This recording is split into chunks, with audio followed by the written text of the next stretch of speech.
abong lain bogana kan teu apa. Aduh, Gusti. Bismillahirrahmanirrahim. Assalamualaikum warahmatullahi wabarakatuh.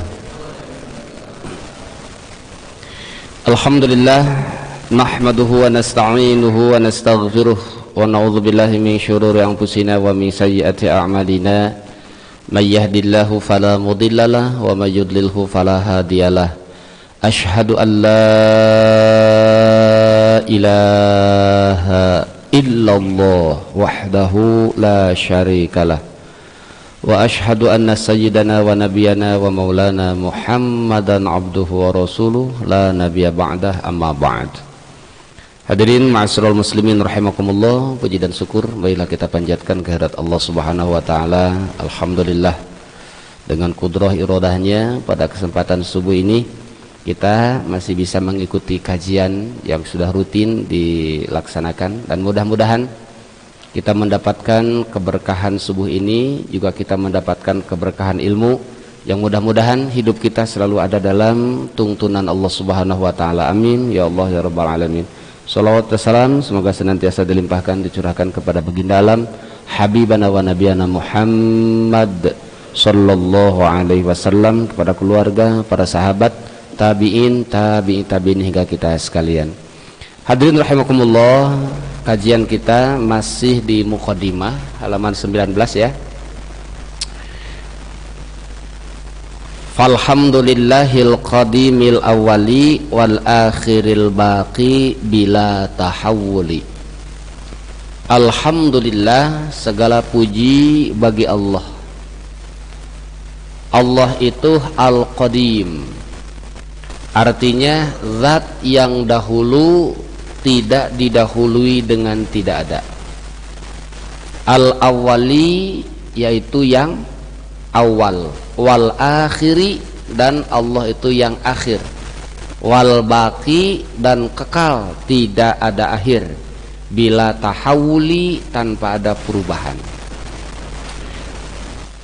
Di bait pertama ini musannif atau penyusun kitab ini terlebih dahulu beliau memuji kepada Allah Subhanahu wa taala, yang mana pujian itu adalah kewajiban seorang hamba atau kewajiban seluruh hamba terhadap Allah Subhanahu wa taala, sang Khalik, sang pencipta, sang pengatur alam semesta, bahkan yang mengatur mengurus kita semua.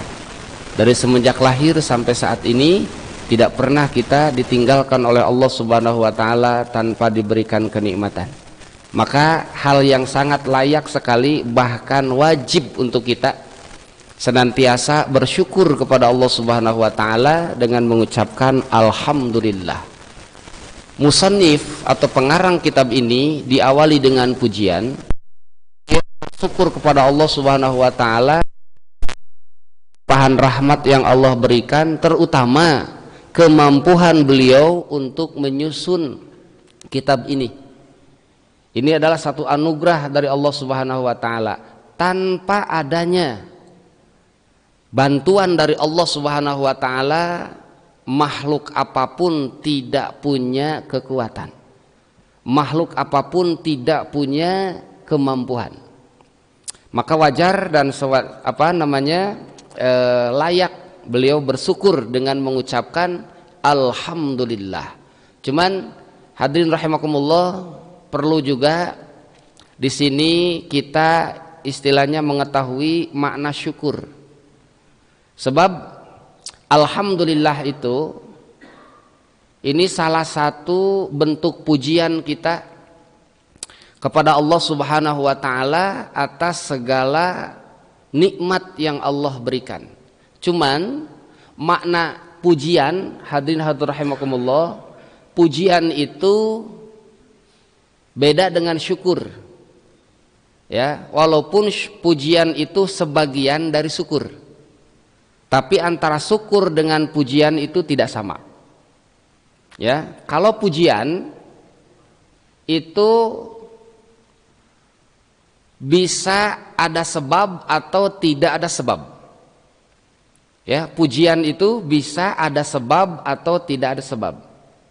Contoh misalkan Allah Subhanahu wa taala banyak memberikan nikmat kepada kita. Salah satu bentuk syukur kita kepada Allah sebagai rasa terima kasih, kita memuji Allah, alhamdulillah. Maka pujian yang kita panjatkan kepada Allah Subhanahu wa taala itu atas kebaikan yang Allah berikan. Atau misalkan kita memuji seseorang dikarenakan orang tersebut baik kepada kita. Misalkan seseorang bernama Zaid dan Zaid itu baik kepada kita, maka sebagai rasa syukur kita kepada beliau, kepada Zaid itu kita memuji. Zaidun rojulun karimun.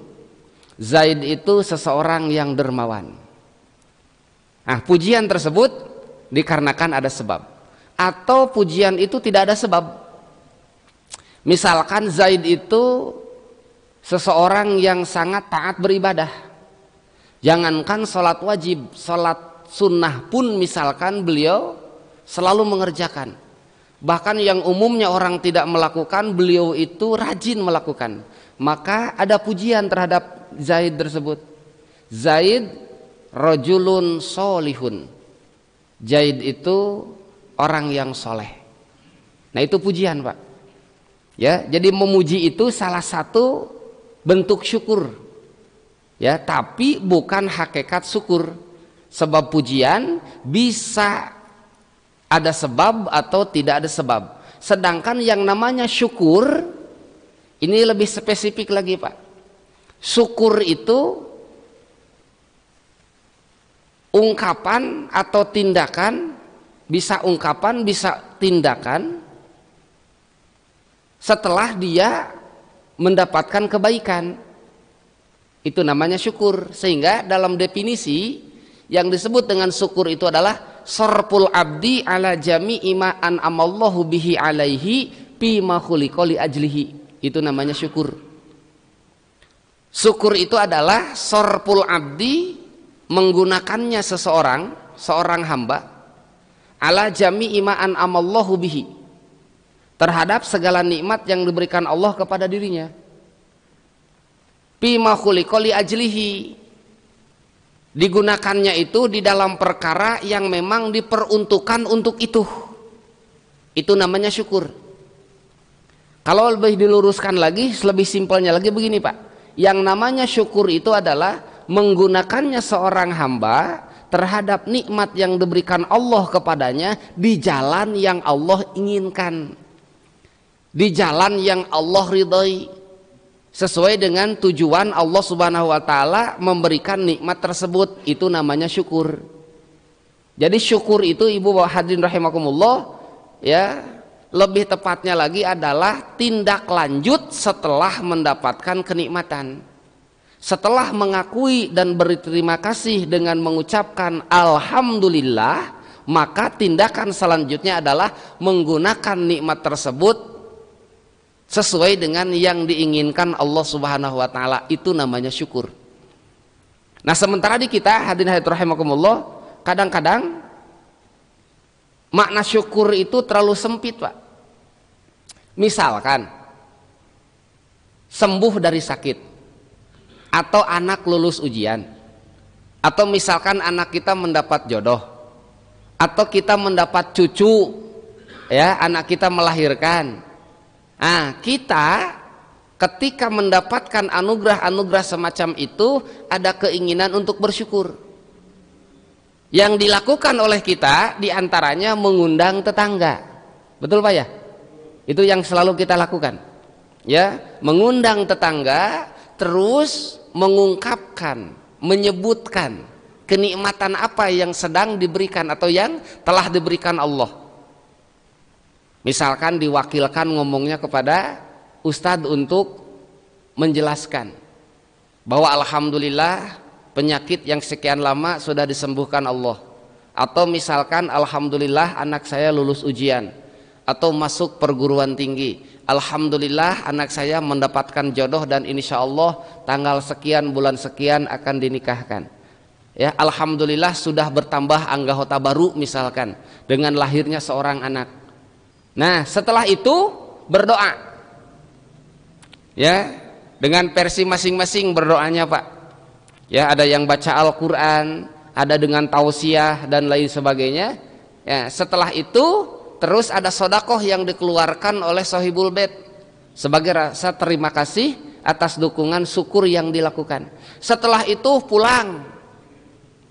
Leres, Pak? Pulang mau keresek. Gitu nya, lamun ka beneran aya sesana gitulah bawa we keresek teh gitu dibagikeun. Nah, setelah itu biasanya, Pak, biasanya nih orang yang sudah melakukan itu sudah merasa bersyukur. Padahal Bapak hadirin hadirat rahimakumullah, hal yang barusan dilakukan itu belum mengenai hakikatus syukri, belum kena dengan hakikat syukur yang sesungguhnya.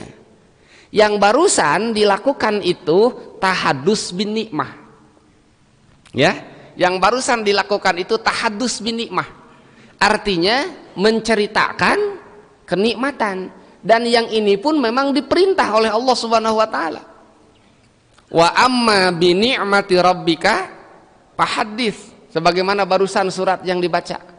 Wa amma bi ni'mati rabbika fahaddits, maka adapun nikmat dari Tuhanmu maka ceritakan. Nah, itu tahadus bin nikmah, Pak. Tahadus bin nikmah ini pintu gerbang untuk bersyukur. Sebab syukur yang sesungguhnya itu adalah mempergunakan nikmat tersebut di jalan yang Allah inginkan. Contoh, Bapak sembuh dari penyakit, diberikan lagi kesehatan, maka bentuk syukur yang harus dilakukan setelah tahadus bin nikmah itu menggunakan kesehatan tersebut sesuai dengan yang Allah inginkan. Atau misalkan syukur umur bertambah, yang suka disebut dengan istilah ulang tahun. Ya, ulang tahun. Yang walaupun ya antara hukum ulang tahun itu banyak juga yang berbeda, Pak. Ada yang membolehkan, ada yang membid'ahkan, bahkan ada yang melarang. Sebab itu adalah meniru perbuatan agama lain. Ya, sampai niup lilin, terus keprok nyanyi happy birthday to you gitu nya, happy birthday to you cenah gitu nya, berjing teu ngarti di naon teh kikituan teh nya, engklak-engklakan misalkan begitu ya. Nah, ternyata kita kaum muslimin pun ya dalam hal ini suka melakukan, tapi sebetulnya, Pak, ada perbedaan. Kalau mereka ya hanya hura-hura, hanya hiburan dengan diberikan umur panjang. Tapi kalau kita diberikan umur panjang dan diberikan kesehatan itu adalah mengungkapkan rasa syukur kepada Allah Subhanahu wa taala. Cuman sayangnya, nah setelah itu tindak lanjutnya setelah itu tidak sesuai. Kalaupun kita mau ikrar dengan mengucapkan ya berterima kasih, alhamdulillah usia saya sudah sekian ya, sudah sekian puluh tahun, nah, itu boleh dan bagus Ibu Bapak sekalian, sebab itu adalah pengakuan kita terhadap kebaikan Allah Subhanahu wa taala. Tapi syukur yang sesungguhnya menggunakan sehat itu di jalan Allah Subhanahu wa taala. Itu namanya syukur. Semakin bertambah usia, ketika diberikan kesehatan, dimanfaatkan untuk beribadah kepada Allah Subhanahu wa taala. Contohnya seperti saat ini. Bapak meluangkan waktu, meluangkan kesempatan ya untuk mengisi kajian. Setelah sholat subuh berjamaah dilanjut dengan tholabul ilmi, maka insya Allah yang Bapak lakukan, yang kita lakukan saat ini masuk kategori syukur ya terhadap nikmat yang diberikan Allah Subhanahu wa taala. Syukur dari panjang umur, syukur juga dari sehat. Nah, itu, Pak, yang disebut dengan syukur tersebut. Gunakan ya kebaikan atau kesehatan yang Allah berikan tersebut di jalan yang Allah inginkan, itu namanya syukur. Kalau Bapak masih ingat ya di khutbah saya kemarin, yang ingat Pak? Atau napi Bang Blas wae tos beres khutbah teh les we kitu tah istilahnya. Ya, kemarin saya kupas sedikit ya tentang sesuatu yang akan dipintai pertanggungjawaban dari kita. Ya, sebab kita itu sering ya istilahnya merasakan bahwa nikmat dari Allah itu gratis. Ya, bahkan kita juga suka mendengar gitu penjelasan-penjelasan semacam itu, bahwa nikmat Allah itu gratis dari mulai lahir sampai saat ini, tidak pernah kita istilahnya ada penagihan dari pihak Allah Subhanahu wa taala. Ya, atas misalkan bisa melihat, bisa mendengar, bisa berbuat, bisa bekerja dan lain sebagainya. Tidak ada tim khusus dari Allah untuk meminta bayaran dari nikmat tersebut. Sampai nikmat bisa menghirup udara saja tidak pernah ada yang meminta. Coba kalau kita sakit, satu tabung berapa? Ya, tergantung tabungnya nya, anu kecil anu besar geningan tabung teh nya, mahal pokokna mah. Tapi di pihak Allah teu aya. Tapi masalahnya hadirin rahimakumullah, sebetulnya ungkapan bahwa nikmat Allah itu gratis tidak ada salahnya juga. Memang gratis. Tapi masalahnya Bapak Ibu sekalian, gratis itu gratis selama pemakaian. Ya, selama pemakaian memang gratis. Seperti naik angkot, naik gratis, nah turun bayar. Selama ada di kendaraan mah tidak ditagih. Ya, cuman ketika turun ya wayah nawe. Sebab kita sudah menikmati kendaraan tersebut. Ya, itu. Nah, kita selama kita hidup, selama kita masih diberikan kesempatan, nikmat itu silahkan dinikmati. Tapi setelah beres tugas kita, setelah tuntas di dunia ini, apa yang Allah berikan kepada kita semuanya akan dipinta oleh Allah Subhanahu wa taala pertanggungjawaban. Tsumma alunna yauma idzin anin naim. Itu bukti bahwa nikmat yang Allah berikan kepada kita selama hidup silahkan pakai, tapi setelah beres harus dipertanggungjawabkan. Di antaranya yang akan dipertanggungjawabkan kan 4 kemarin ya, waktu sholat Jumat itu khutbah kalau ingat ya, kalau ingat gitu. Yang pertama yang akan ditanya apa? Umur kan nikmat terbesar. Dari sekian banyak nikmat yang Allah berikan, yang terbesar umur Pak. Tidak ada bandingannya. Dengan harta dunia tidak ada bandingannya. Umur ini lebih berharga dengan segala sesuatu yang Bapak punya. Buktinya kalau seseorang sakit itu rata-rata berobat, dan berobat itu intinya takut mati. Ya, sieun kaburu maut eta teh Pak. Ya, nepikeun ka istilahna teh Pak, ayat paribahasa Sunda itu ada istilah dunya tatalang raga. Apapun yang kita punya, apapun yang kita miliki, demi mengembalikan kesehatan dan memperpanjang umur kita, kita berani mengeluarkan semua yang kita punya. Teman saya Pak, teman saya ya, dikarenakan terlalu lelah bekerja, terus kurang memperhatikan asupan nutrisi, ya, bekerjanya keras, tenaga banyak dikuras, sementara dia itu kurang minum Pak, akhirnya ginjalnya kena Pak. Ketika ada cenas, abdi mah teu pernah nyobian, naudzubillah min dalik, ya, nyeri cenah Pak ginjal teh, katanya sakitnya luar biasa sampai ka jegreg pada. Jegreg itu apa ya, keras gitulah ininya punggungnya teh Pak, tidak bisa duduk seperti Bapak sekarang ini, terlentang berbaring gogorelengan Pak, sampai dia dibawa oleh keluarganya ke Al-Islam, dicek, kata dokter ini jangan dilamakan, harus dioperasi. Yang harus disediakan, yang harus ada untuk pembukaan saja 10 juta. Pan kieu pangalenggak tah. Akhirnya dia ngobrol dengan dokternya, "Dok, jangan dulu sekarang, saya belum siap. Minta obat penahan sakit aja dulu, saya mau ikhtiar." Nah, dikasih obat penahan sakit, dia bisa pulang. Sehari 2 hari ya masih bisa bertahan. Obat habis ngajenghak deui patah. Ya, kokorelengan deui. Apa yang terjadi, Pak? Menawarkan rumah. Ya, sampai mau dijual murah.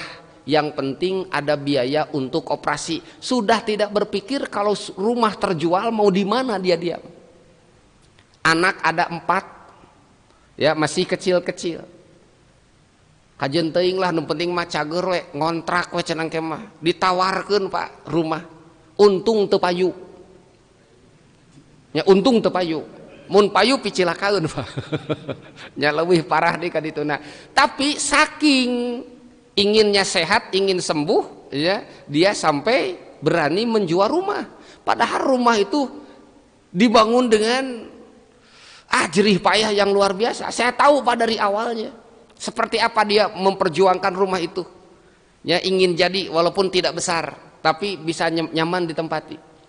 Pak, pas saya ke situ alhamdulillah ya masih bisa berkomunikasi walaupun sudah pucat gitu, sudah tidak bisa ngobrol dengan lancar. Saya tanya ke istrinya, "Kenapa?" "Ini ginjal. Batu ginjal," katanya. Nah, setelah itu Ibu Bapak sekalian, ya saya kasih saran, kalau mau atau kuat, mudah-mudahan izin Allah bisa disembuhkan, berangkat saja ke Garut, nih alamatnya. Kayak saya kasih tahu, malah dia ngajak saya, "Wah, lama nyari-nyari alamat mah, geus jeung maneh cenah ka ditu." Aduh, katempuhan Pak tahrita. Aduh, kumaha. Tapi demi teman Pak, ya pengorbanan lillahi taala, hayu cing teh Pak. Berangkat itu digotong Pak, digotong, ya dia tidak bisa duduk dengan sempurna. Bahkan ketika dina mobil teh Pak gogolosoran we tuluy tah. Teu bisa diajak ngobrol, kesangan ngoprot. Ya, setelah datang ke sana pun turun di mobil semakin parah. Awakna gede, digotong kuno bararegang, meuni ripuh, ngari ripuh sarerea teh. Ceuk nah hate sia mah hirup keneh geus ngari ripuh, komo geus maot cing teh ya. Ibu bapak hadirin hadirat rahimakumullah, yang terjadi setelah itu langsung masuk ke ruang tamu, kebetulan yang mengobati masih ada, belum berangkat. Begitu datang diperiksa, oh iya ginjal ini. Dia masuk ke dalam bawa obat yang diseduh, terus disuruh minum. Sebelum mau minum dia nolak dulu. "Alah Pak, moal tiasa langsung muntah deui can abdi mah." Ya, kata beliau, "Ya nggak apa-apa, yang penting ada yang masuk aja." Ya, bismillah. Begitu diminum, trek Pak. Ditungguan, nah cenah teu utah. Ih, cenah kajing ditungguan nah teu utah sagala cing teh. Meni hayang we utah teh. Dikersakeun henteu Pak, lep seperempat jam ya. Pada waktu itu sakitnya tidak ada. Terus dia ngomong, "Pak, teu sakit cenah ieu mah, nyesek cenah kalebet." Diparios dilebet, cariosna Pak uih dipasihan obat. Setelah pulang dari situ obati, di jalan ngomong, sebab 3 hari kata istrinya memang tidak makan, minum pun muntah lagi. Di tengah jalan ngomong lapar. Ya, hayu tuh istirahat lah, cinta di mana? Ya, ada warung di pinggir jalan lah. Itu orang makan jika nu kasurupan Pak. Murun 3 poe itu makan gitu. Habak-habak cinta imam akan nu cager nu gering cinta teh. Ya, dan setelah itu alhamdulillah jarak 1 minggu sehat. Nah, ini menunjukkan Pak, rumah mau dijual. Ya, bahwa berarti umur dan sehatnya luar biasa mahalna gitu Pak. Ya. Nah, ini akan ditanya oleh Allah Subhanahu wa taala. Pi maafna, pi maablah. Umur dihabiskan untuk apa? Jasad kita itu ruksak karena apa? Ini ada pertanyaan. Nah, maka oleh sebab itu hadirin rahimakumullah, kalau kita mau bersyukur sesungguhnya dari nikmat yang Allah berikan, gunakan, manfaatkan umur kita, waktu kita untuk beribadah kepada Allah Subhanahu wa taala. Artinya gunakan pada sesuatu yang bermanfaat. Insya Allah kita termasuk yang bersyukur. Itu diantaranya, Pak. Ya. Jadi sekali lagi, pujian dengan syukur ada persamaan tapi ada perbedaan. Kalau pujian itu ada sebab atau tidak ada sebab, kalau syukur itu jelas ada sebab. Sebab syukur itu adalah ungkapan terima kasih kepada yang sudah memberikan kebaikan. Itu diantaranya, Pak, ya. Jadi alhamdulillahil qadimil awali ini menjelaskan bahwa beliau bersyukur kepada Allah Subhanahu wa taala dari nikmat yang telah Allah berikan, terutama dia bisa menyusun kitab ini. Allah Subhanahu wa taala itu yang pertama di sini disebutkan Al-Qadim. Allah itu memiliki sifat qadim. Qadim yang dimaksud adalah Allah ada, tidak ada permulaan. Hadirin rahimakumullah, ada sebuah cerita ini mengenai orang ateis. Sebagaimana Bapak udah paham, udah mafhum bahwa orang ateis itu orang yang tidak percaya akan adanya Allah Subhanahu wa taala. Mereka tidak meyakini adanya Sang Pencipta. Sebab logika mereka itu mengatakan bahwa kalau Allah ada, kalau Sang Pencipta ada, siapa yang menciptakan Sang Pencipta? Sebab dia itu berpikirnya begini, Pak. Sesuatu yang ada secara logis pasti ada yang mengadakan, ya. Sedangkan akidah kita, punten Pak ya, akidah kita percaya Allah ada, tapi Allah tidak ada permulaan. Adanya Allah itu tidak didahului dengan tidak ada. Orang ateis tidak menerima hal semacam itu. Sampai orang ateis itu datang kepada seorang tokoh ulama besar pada saat itu yang bernama Abu Nu'man. Yang lebih dikenal, yang lebih populer, Abu Nu'man itu dengan sebutan Abu Hanifah. Seorang ulama besar pendiri madhab Hanafi. Ya, dia datang kepada beliau dan mengajak berdebat. Ya, cuman debatnya begini, Pak. Ya. Tolong jelaskan ya kepada saya, tapi jangan menggunakan Al-Quran, jangan menggunakan hadis, sebab saya tidak percaya.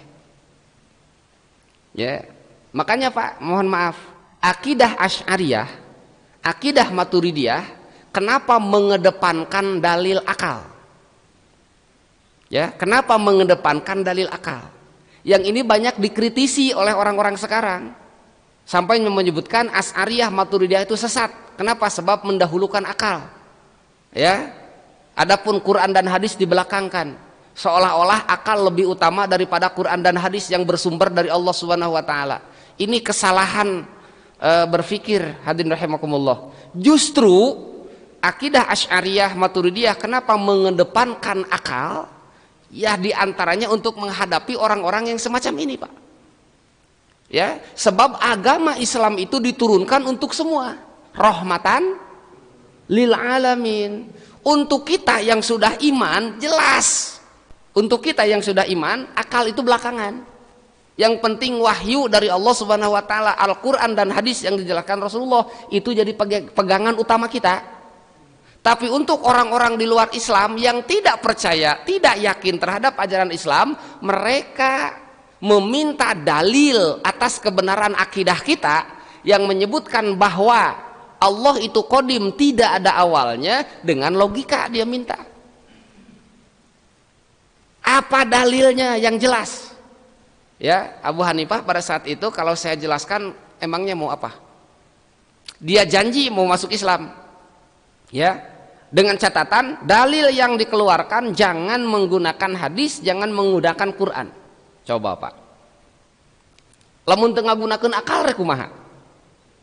Ya, kalau akal kita tidak digunakan, mau mengajak Islam bagaimana terhadap orang-orang yang tidak tahu Islam?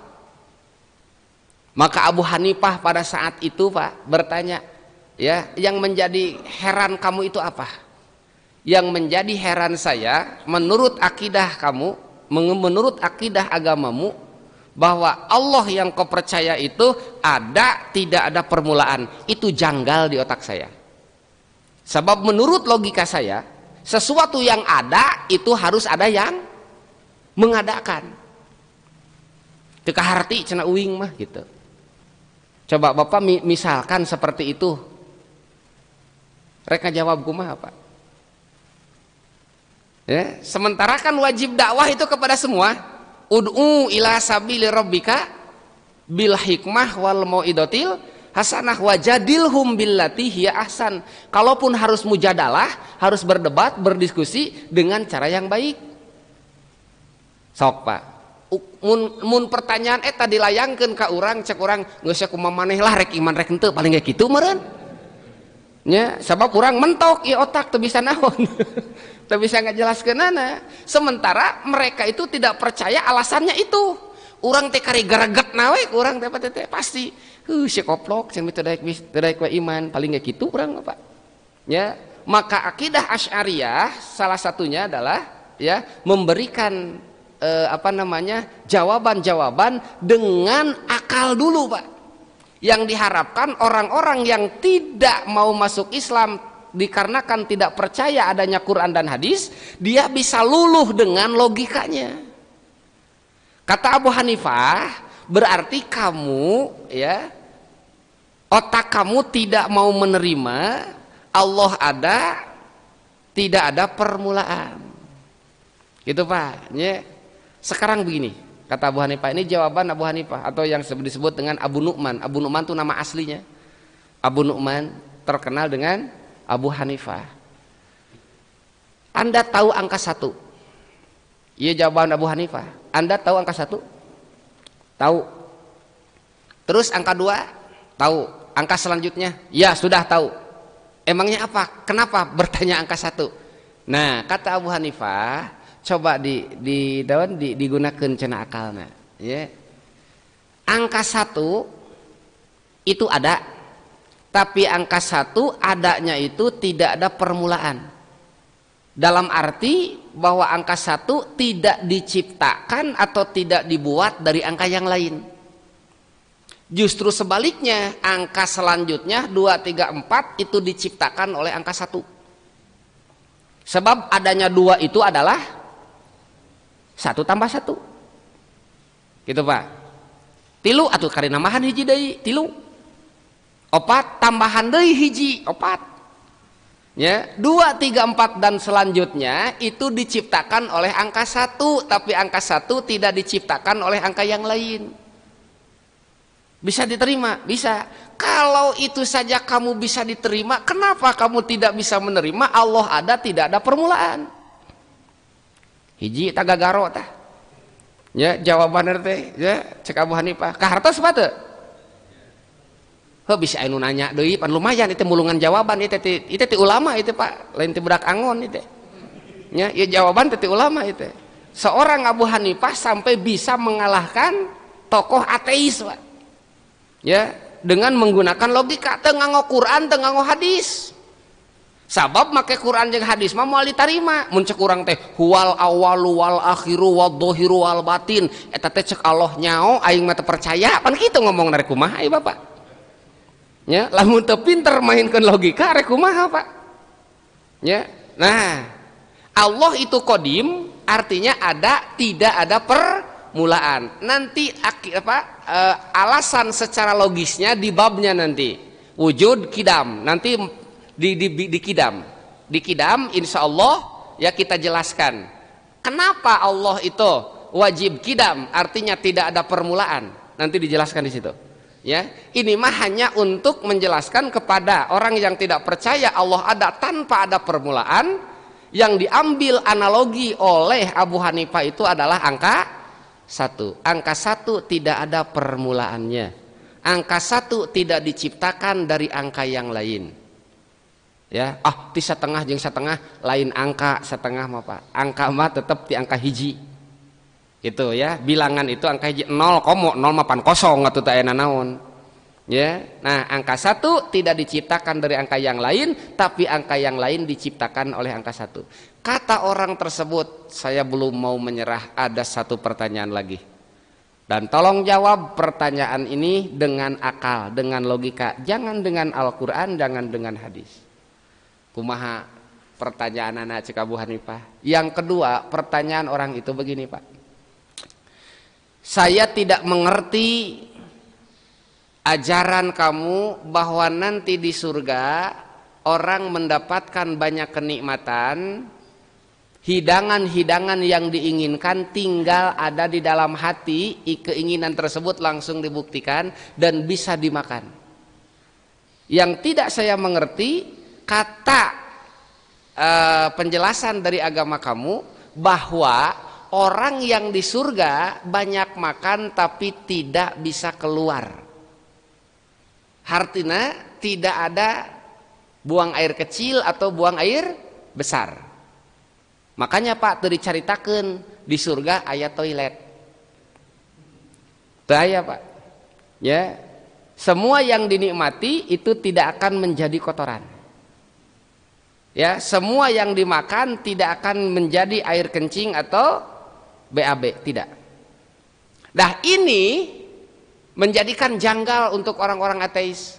Sebab menurut logika kalau ada yang masuk mesti ada yang keluar. Buktina we Bapak. Nya urang. Ya, ada yang keluar itu dikarenakan ada yang masuk. Kalau tidak ada yang masuk ya tidak akan ada yang keluar. Ya, sok Bapak sakedap deui eueuh ti dieu pasti anu dikeluarkeun ku Bapak sabab sesa nu peuting. Itu kan? Ada yang dikeluarkan pasti. Nah, saya tidak mengerti, tidak paham ya bahwa di surga katanya menurut agama kamu walaupun segala dimakan, segala diminum tidak akan keluar air kencing dan tidak akan keluar kotoran. Itu janggal menurut saya. Berarti itu mah hanya hayalan saja. Kata Abu Hanifah, ya, saya bisa jawab tentang masalah yang menjadikan Anda bingung. Kumaha jawaban Abu Hanifah? Simpel Pak. Ku urang mah teu kapikir deui wae teh. Nya ari ku para ulama mah anu memang diberi anugerah ku Allah Subhanahu wa taala untuk bisa menjawab dengan cepat dia langsung bisa menjawab.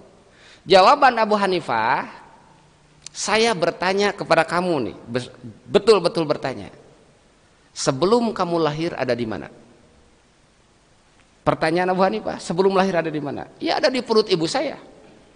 Terus di perut ibu kamu, ya, kamu makan apa tidak?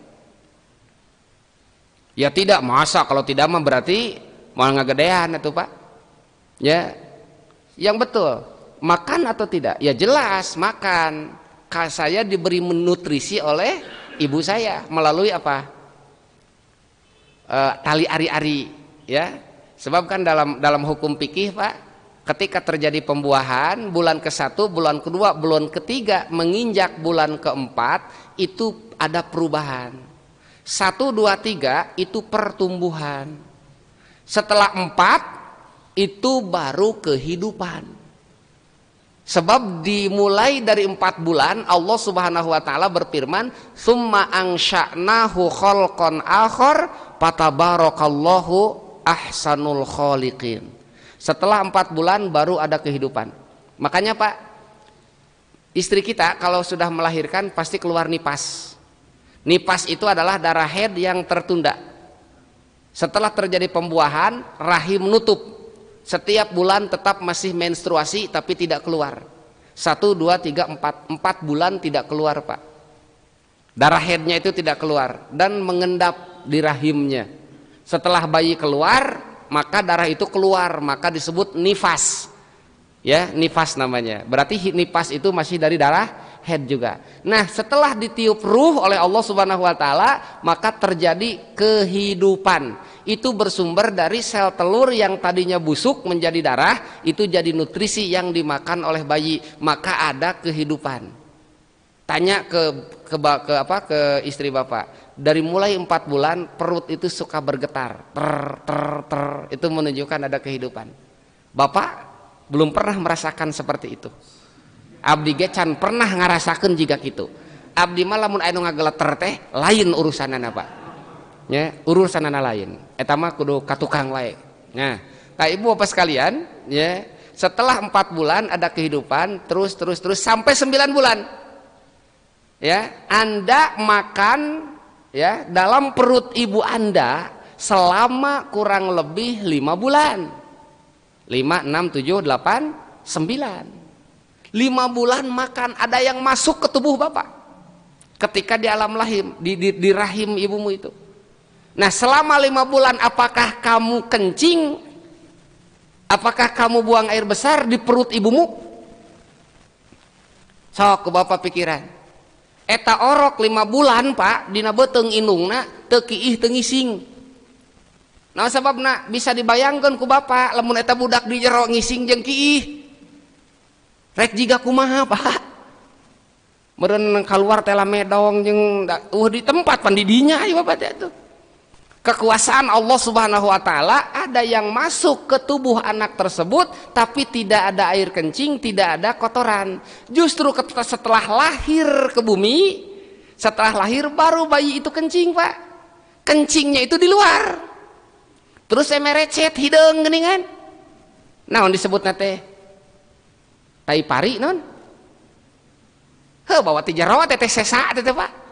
Tapi selama dalam kandungan tidak mengeluarkan kotoran, padahal ada yang masuk. Orang ateis tersebut Pak gagaro deui wae dipikir-pikir heueuh. Ya, kata Abu Hanifah, kenapa Anda janggal di surga nanti banyak yang masuk tapi tidak ada yang keluar? Sementara Anda meyakini bahwa di perut ibu Anda selama 5 bulan ya ada yang masuk tapi tidak pernah kencing, tidak pernah buang air besar. Gagaro deui wae eta Pak. Ieu logika mata oge Pak. Moal waka nyerah cenah. Hiji deui. Terus cek anjeun cenah, cek ajaran agama anjeun bahwa setan oge disiksa di neraka kan itu Pak. Setan terbuat dari api, neraka dari api. Cek logika maknya seuneu jeung seuneu cenah karasaeun gitu Pak. Nah ini mah tidak dijawab Pak, dicabok. Gaplok eta pipina ngagorowok tah. Nah cenah bet neungeul, apan ngarah ka harti cenah kitu. Ya, justru Abu Hanifah bertanya, "Kenapa kamu berteriak? Sakit tahu?" Cenah kitu bahasana teh. Ya. Kenapa sakit? Pipi kamu dari daging, tangan saya juga dari daging, gitu. Kalau daging dari daging gitunya kenapa harus sakit gitu ya hodanya cenah nyeri. Nah iblis pun setan pun ketika masuk neraka walaupun sama-sama api tetap dia akan merasakan sakit disiksa oleh Allah Subhanahu wa taala. Tilu Pak logika sadayana tuh ya. Bahkan Allah Subhanahu wa taala dalam Al-Qur'an banyak menyindir afala taqilun. Artinya apa? Afala taqilun artinya apa kamu tidak berakal? Apa kamu tidak menggunakan akal? Terus dalam ayat-ayat yang lain Allah Subhanahu wa taala pun memerintahkan kita, Pak tabiru ya ulil albab. Berpikirlah, ambil ibroh, kan itu menggunakan akal. Makanya maaf ya, nanti ketika kita belajar akidah ini pasti yang dikedepankan itu akal duluan Pak. Ya, akal duluan. Setelah akal baru nanti ayat Quran. Dan penempatan itu bukan menghinakan Al-Quran, na'udzubillah, bukan ya, justru untuk lebih memperkuat. Setelah kita iman terhadap firman Allah Subhanahu wa taala dan hadis Rasulullah dikuatkan dengan akal kita, maka setelah paham akal kita akan semakin kuat kita berakidah. Itu salah satunya Pak. Nah Allah itu qadim, artinya ada, tidak didahului dengan tidak ada, dan ini wajib kita yakini. Dalilnya nanti di babnya gitu ya. Al awal sama maknanya wal akhir ya. Allah juga yang akhir, artinya kullu syai'in halikun illa wajhah, segala sesuatu hancur kecuali Allah. Al baqi, Allah itu yang kekal, kekal abadi, tidak berakhir. Nah dalam hal ini hadirin rahimakumullah ya, untuk sebagai penutup dari pembukaan ini Di sini ada faidah.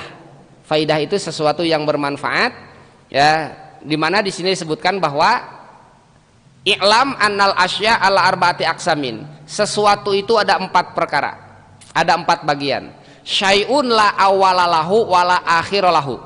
Sesuatu itu ada yang tidak ada awal, tidak ada akhir. Wa huwa dzatullahi ta'ala. Dan itu dat Allah. Dat Allah itu tidak ada awal, tidak ada akhir. Yang kedua, syai'un la awala wa akhira. Syai'un la awala wa akhirun, maaf. Ada sesuatu itu yang ada awalnya,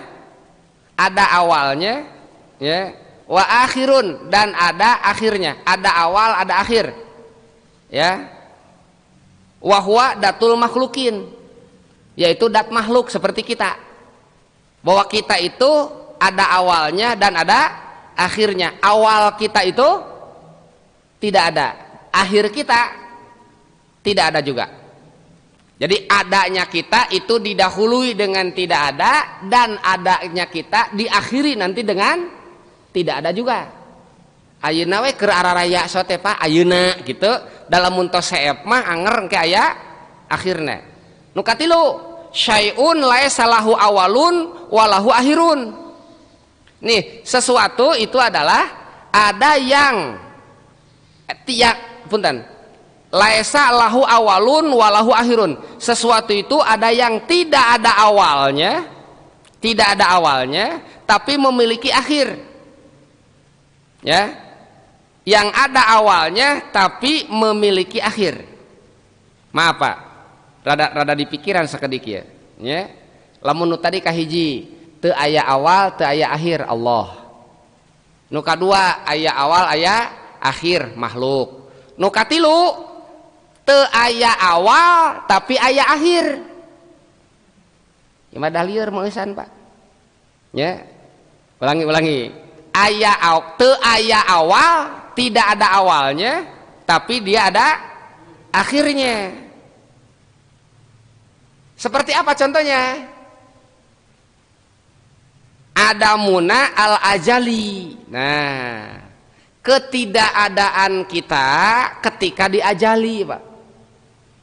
Ajali dengan qadim, ini ada ulama yang menyebutkan sama. Ada juga yang menyebutkan beda. Daripada lieur keur Bapak bisi lebating pikiraneun, tos we nyanak pendapat bahwa qadim jeung ajali teh sami. Makanya kita itu suka ada orang tua kita itu kalau menyebutkan sesuatu yang sudah begitu, itu suka bilangnya gimana? Tos ti ajalina. Terus banyak ti ajalina, ti qadimna gitu nya. Bahkan aya istilah milik ti qadim bagja kade ti koramil ieu Bapak mah di kumaha teh. Milik ti qadim baja ti korami lain eta maksudnya. Milik ti qadim cenah bagja. Bagja ti kudrat gitu bahasa kolot begitu nu bener nama eta.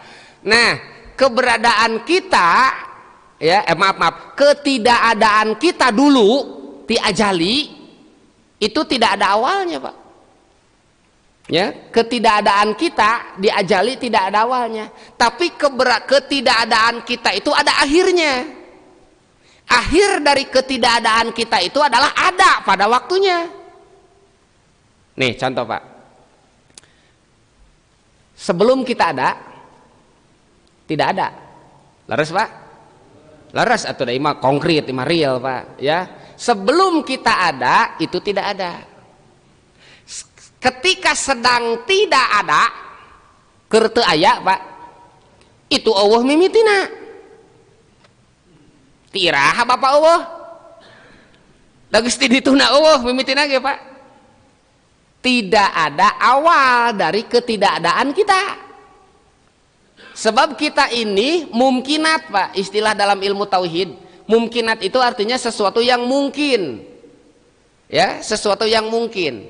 Mungkin itu Pak, mungkin rek aya rek eueuh oge teu nanaon, urang mah da mungkin. Kita itu bukan wajib ada, bukan wajib tidak ada. Kita itu mungkin ada. Ya. Mungkin ada, buktinya kita ada, Pak. Terus Kusabab mungkin ada akan diakhiri dengan tidak ada. Sebab kalau wajib ada tidak boleh tidak ada. Kalau wajib tidak ada tidak boleh ada. Tuh pan ada saja apanya lieur kana sirahna ge. Ye, aing karek dibere saeutik oge. Padahal itu subuh kene pres kuduna mah itu. Dangukeun. Rada mikir saeutik, ya. Awas ya. Kita itu mungkin ada. Mungkin itu Pak mungkin tidak wajib, tidak mustahil, kan mungkin. Ya, kita itu tidak wajib ada, Pak. Kalau wajib ada, kita tidak boleh tidak ada. Kita juga tidak mustahil ada. Ya, sebab kalau mustahil ada, mungkin kita tidak ada. Buktinya kita ada sekarang. Ya, adanya kita itu tidak wajib, Pak. Kenapa didahului dengan tidak ada, diakhiri dengan tidak ada? Berarti keberadaan kita itu mungkin. Nah, sedang tidak ada nih, sedang tidak ada, ya, tidak ada awalnya. Sejak kapan kita tidak ada?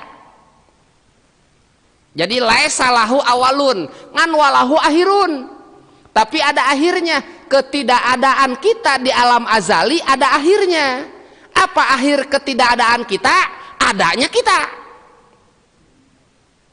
Kartos Pak? Kieu yo dangukeun payo. Aing ngangkut ya Allah. Ya contoh. Si Jaed. Contoh.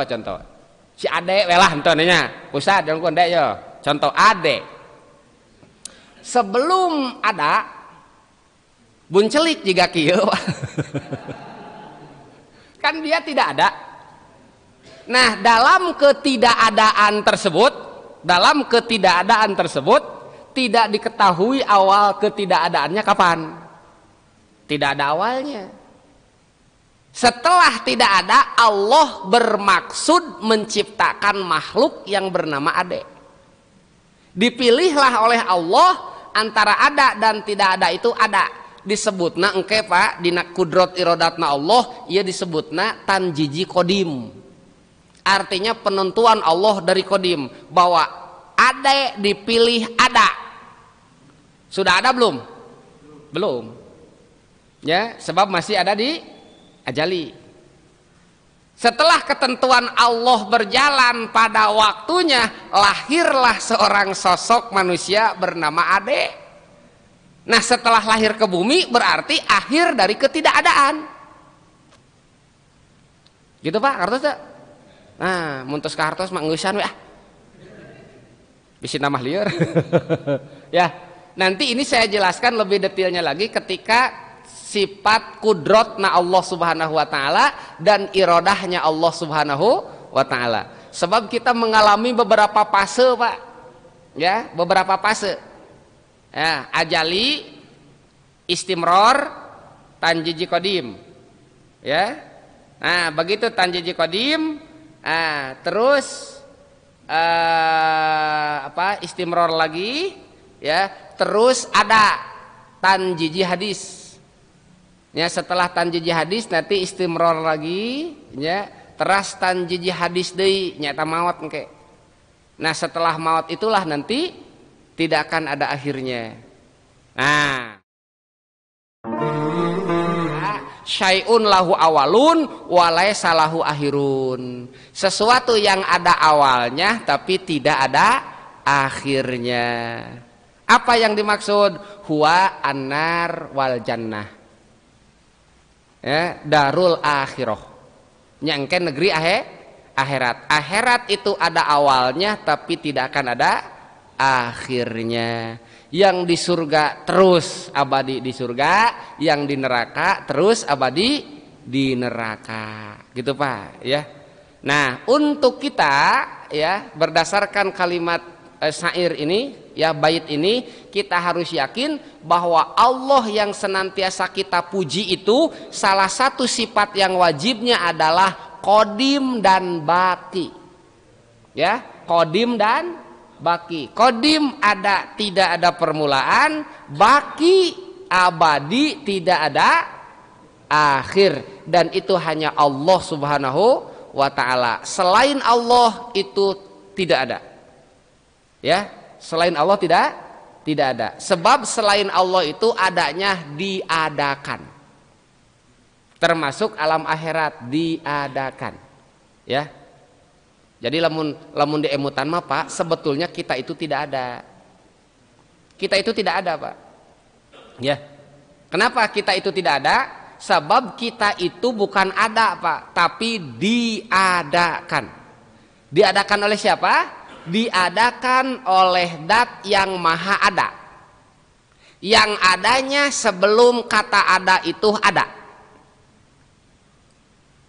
Ada apa? Ya, kita itu sebetulnya tidak ada. Kita diadakan oleh Dat yang Maha Ada. Ya, yang adanya itu sebelum kata ada itu ada. Tuh, lain ada-ada saja itu Pak ya, Mas ya. Ya, maka hakikat daripada ada itu adalah Allah. Maka nanti sifat yang pertama wajib bagi Allah adalah ada. Disebut dengan istilah wujud. Dan hakikinya wujud adalah wujudnya Allah. Ya. Nah, ini Pak, yang jadi akidah itu sebetulnya ini Pak. Saya tekankan di sini Pak. Yang harus jadi akidah itu kita yakin, kita iman bahwa Allah ada. Titik. Gede titiknya teh. Ya, ameh teu kaditu ka dieu. Naon sababna? Sabab ayeuna keur loba diutak-atik, Pak. Diutak-atik masalah akidah ngalilieur sirah. Ya, istilahna teh ngalilieur nu cager gitu Pak tah. Naon sababna? Sabab sekarang itu banyak pertanyaan di mana Allah? Tah eta Pak ieu. Awas ya Pak. Ya, dan ketika ada kajian-kajian sudah dimulai dengan pertanyaan di mana Allah, hati-hati Pak. Ya, ieu geus ngalilieur sirah. Kenapa? Sebab yang jadi akidah itu kita wajib percaya bahwa Allah ada geus we. Urusan di mana nama lain kewajiban urang Pak. Jeung naon bet nanyakeun Allah di mana narek naon atuh? Ya. Arek sowan ka ditu? Punten Pak. Jangan sekali-kali kita mempermasalahkan di mana Allah. Imam Malik rahimahullah sampai beliau ketika ditanya oleh salah satu santrinya, salah satu muridnya, "Syekh, aina Allah?" Di mana Allah? Kumaha jawabannya? Saur Imam Abu Hanifah, Imam Malik, ya, Allah wujud. Gitu. Al iman wajibun lana. Iman ayana Allah wajib. Wal kaifiyat majhulatun lana. Adapun caranya kita tidak tahu. Di mana kita tidak tahu. Wasu'al anhu bid'ah. Nanyakeun di mana ayana Allah bid'ah eta. Nah, kenapa disebut bid'ah? Maksudnya tidak layak untuk bertanya seperti itu. Tapi lamun kekeh wae nanya, ya kekeh nanya. Ya, jawaban teh entong make logika sorangan. Jawabanana entong nganggo ayat Al-Qur'an yang sebetulnya bukan esensi dari sebuah pertanyaan. Dengan mengatakan Ar-Rahmanu 'alal arsyistawa. Cek Allah teh aya di aras. Punten Pak, ketetapan itu bukan dari pertanyaan. Ya. Dan Ar-Rahman 'alal arsyistawa ini ayatnya mutasyabihat. Artinya ayat yang perlu ditafsir lagi, ditakwil lagi. Nah, Pak, punten ya. Kalaupun tetap ingin bertanya Allah di mana, sesuaikan dengan ayat Allah mengenai itu. Di surah Al-Baqarah, Pak. Kalau tidak salah ayat 185, kalau nggak salah atau 86 atau 87 lah pokoknya makanya ketungtung. Allah Subhanahu wa taala berfirman seperti ini dan ini yang harus dipegang. Wa idza sa'alaka ibadi anni fa inni qarib ujibu da'watad da'i idza da'ani falyastajibu li wal yu'minu bi la'allahum yarsyudun. Ini jawaban kalau ada yang bertanya ainallah, di mana Allah? Cek Allah, wa idza sa'alaka ibadi, ketika hamba-hambaku bertanya kepadamu ani tentang aku, cek Allah jawabna, jawaban Allah ya, lain jawaban orang. Jawaban Allah nu nyebutkeun Ar-Rahmanul Ar-Arsistawa itu mah jijieun Pak, sebab itu adalah bukan dari pertanyaan. Yang dari pertanyaan asalnya mah ini, kalau ada yang bertanya kepadamu tentang aku, cek Allah fa inni qarib. Artinya apa?